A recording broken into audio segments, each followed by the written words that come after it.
Hello, j'espère que tu as passé un bon dimanche. Je disais dans la dernière vidéo que donc j'ai déménagé dans un endroit dans lequel je ne pensais pas un jour habiter. En fait, Siegfried m'a proposé d'emménager dans sa maison d'enfance. C'est une maison qui est au fin fond de l'Ariège, au milieu d'une forêt. C'est le genre d'endroit où il n'y a pas de voisins, il y a juste des gens qui habitent un peu moins loin que les autres de la maison. Ça a été une expérience assez dingue pour moi. En tout cas, c'était une partie un peu mystique, un peu initiatique. Mais il y a quand même deux choses dont j'ai particulièrement envie de parler. La première, c'est un truc qui s'est passé au tout début, le premier jour où on est arrivé. On a voyagé toute la nuit. Quand je suis descendue de la voiture, il y a un truc énorme qui m'a frappé, c'est le silence. Il m'a fallu plusieurs semaines pour commencer à me rendre compte qu'en fait, c'était un endroit extrêmement bruyant. Il y avait tout le temps des bruits d'oiseaux, d'animaux, d'arbres, plein de choses. Et qu'en fait, quand je suis arrivée en venant de la ville, j'ai rien entendu. Finalement, pour moi, à ce moment-là, c'est de me dire que ma perception a vraiment changé. C'est une forme de limite que j'avais qui avait été dépassée. Et ça, sans aucun effort, du coup, c'est plutôt agréable. Mais c'était une expérience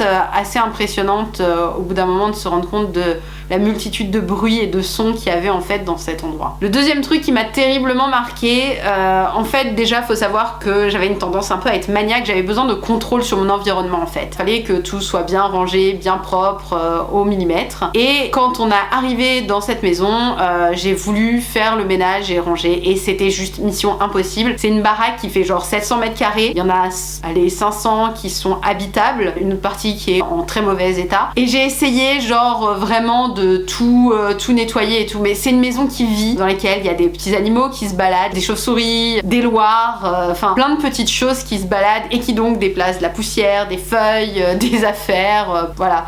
C'est pas possible. Ça m'a permis d'apprendre pendant tous ces mois à accepter le chaos, à l'embrasser même, et à accepter en fait que des fois les choses sont pas bien rangées et bien organisées comme on en a envie, et que c'est pas une mauvaise chose. Au bout de plusieurs mois sur place, et tout ce cheminement autour de mes cheveux et du naturel et de la nature qui se fait, je finis par me couper les cheveux. J'ai qu'un regret, c'est de pas les avoir complètement rasés. C'était vraiment pas joli, mais au moins c'était une étape vraiment importante, et il me restait quasiment plus rien de mes anciens défrisages, lissages et de ma blondeur passée. Pour vous donner une idée encore, ça, c'est une photo de moi avec les cheveux courts.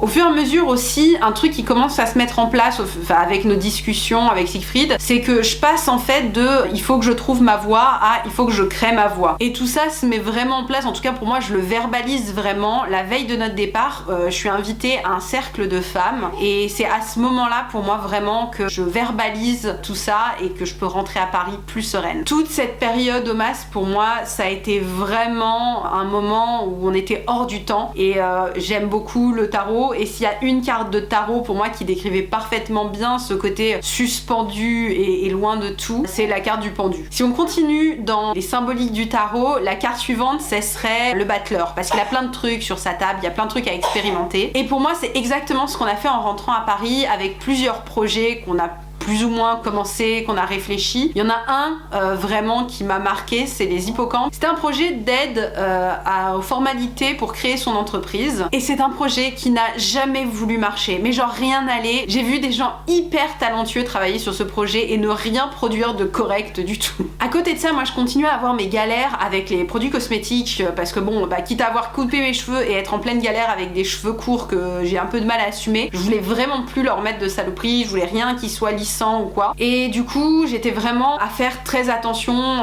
aux compositions. Il n'y avait pas de source d'information qui me convenait vraiment. Je me suis fixée sur la vérité sur les cosmétiques parce que le site signalait qu'il y avait eu des recherches par un toxicologue. Et en même temps, je continuais à expliquer à Sig que en fait, je trouvais que le site n'était pas pratique pour moi, que c'était pas ce dont j'avais besoin exactement. Un soir, Siegfried rentre et me dit ok, j'ai parlé à notre pote avec qui je travaille sur les hippocampes et je lui ai dit que t'avais une super idée d'appli et qu'on allait commencer à travailler dessus, donc il commence les développements. Il avait rien pour le faire, mais c'était voilà, c'était parti, Composcan se lançait. Et évidemment, pour moi, le premier truc à faire, c'était trouver une information scientifique sur le sujet, et j'ai décidé de contacter Rita Stiens de La Vérité sur les cosmétiques. Et ça, je vous en parle demain. Et si vous avez un iPhone, allez prendre votre abonnement à Composcan. À demain.